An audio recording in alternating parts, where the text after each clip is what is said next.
ঢাকা আদর্শ বিশ্ববিদ্যালয় কর্তৃক আয়োজিত আজকের এই অনুষ্ঠানে উপস্থিত আছেন আমাদের মোদী শিক্ষকবৃন্দ এবং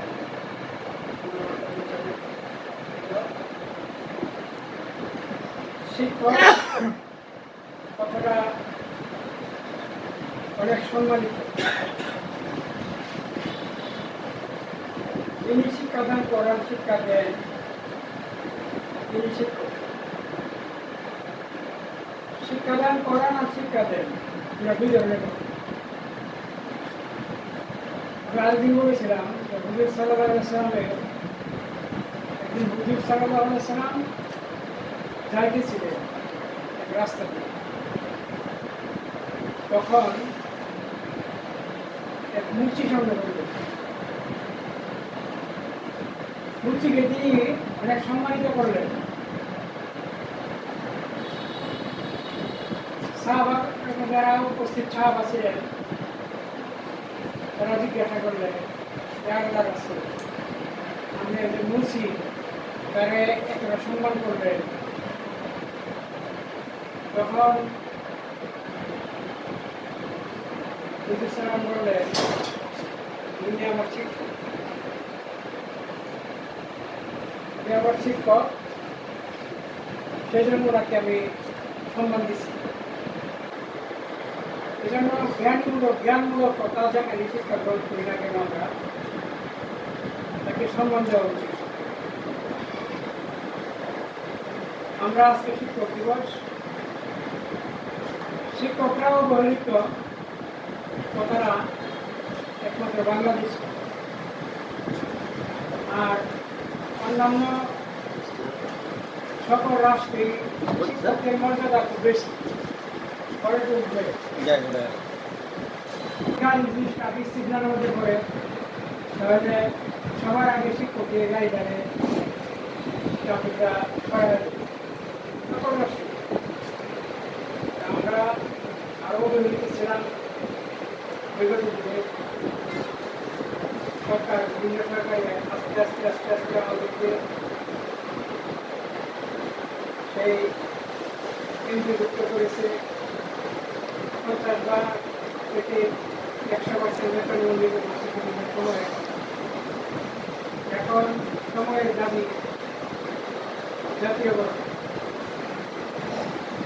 এর মধ্যে আবার কয়েকদিন আগে একটা আন্দোলন হয়েছে, আন্দোলনের ঘোষণা দিচ্ছে, সরকারে বলা হয়েছে পাই শিক্ষা মন্ত্রণালয় গেছে, এখনো প্রক্রিয়াধীন 20% গাড়ি ভাড়া, 50 টাকা চিকিৎসা ভাতা।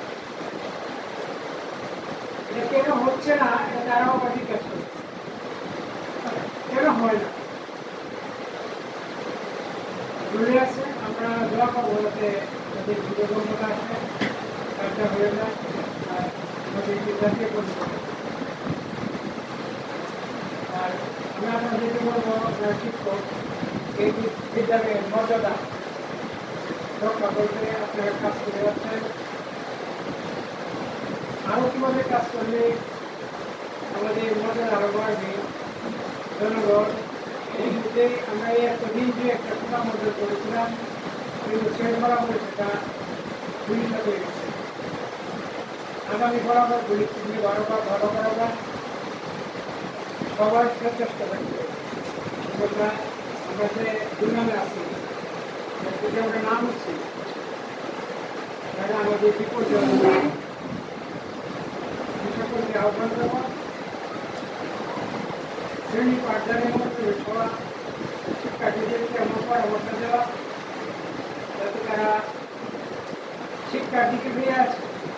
বিগত করোনা করে শিক্ষার্থী ছাত্ররা ফিরে আসছে না, যারা ক্লাস করছে, তারা বিভিন্নভাবে সময় বুদ্ধি দিতে হবে, পরামর্শ দিতে হবে, শাসন করতে হবে, যাতে তারা আবার শিক্ষার্থীদের ফিরে আসে।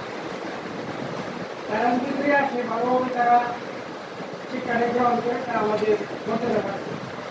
সকলে সম্মিলিতভাবে এককভাবে বিভিন্নভাবে চেষ্টা করতে হবে। আমি আজকের এই দিনে আমি যে আপনাদেরকে একটা ক্ষুদ্র প্রয়াস উপহার দিলাম, যে আপনারা সকলে সাদরে গ্রহণ করছেন।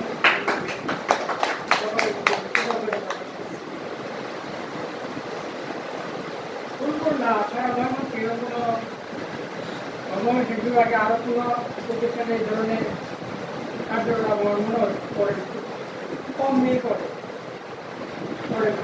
এটা আপনারা অব্যাহত রাখবেন। কারণ হলো একদিনের একটা পাওয়া, সবাই আমরা একটা উচ্চমুখর পরিবেশে আসলাম, সারা বছর তো আমরা সরকারি টাকা আমরা গ্রহণ করছি বা বিভিন্নভাবে আমরা খরচ করছি।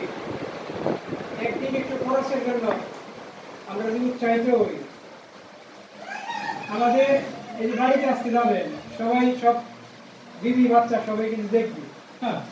এবং আপনারা স্কুল থেকে পাইছেন এগুলো বুক করায় বলতে পারবেন, ওরা কিন্তু একদিন শিক্ষক হবে অথবা বিভিন্ন জায়গায় চাকরি করবে, অথবা বেতন যে না শিক্ষক একটা মর্যাদা ছিল। আমার বাবা যখন শিক্ষকতা করতেন তখন দেখতাম বছরে বছরে এরকম ধরনের পোশাকে উৎসাহিত আসতেন স্কুল থেকে।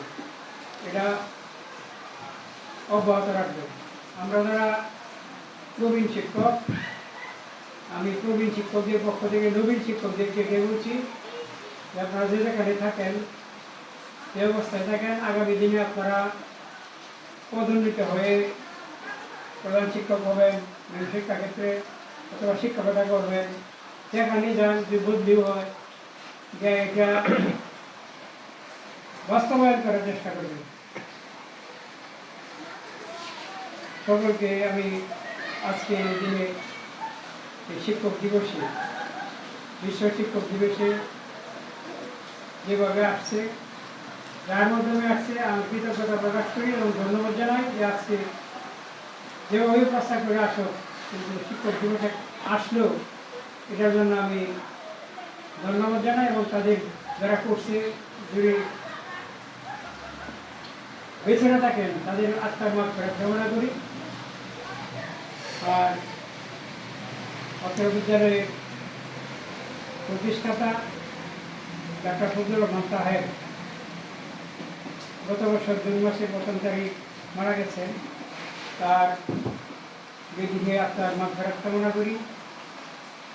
মুখলিসুর রহমান কাছেন জমিদাদা ছিলেন, উনি মারা গেছেন, ওনার আত্মার মাগফিরাত কামনা করি। এছাড়াও বিদ্যালয়ের কমিটির বিভিন্ন কমিটির লোকজন, অভিভাবকবৃন্দ যারা মারা গেছেন সকলের আত্মার মাগফিরাত কামনা করি। আমরা যারা বেঁচে আছি আমাদের সুস্থতার সহিত যেন বেঁচে থাকতে পারি, আর আমরা সকলে সুস্বাস্থ্য কামনা করে আমি আপনাদেরকে আবারও ধন্যবাদ জানিয়ে আমার সংক্ষিপ্ত বক্তব্য এখানে শেষ করছি। আল্লাহ হাফেজ। আসসালামু আলাইকুম।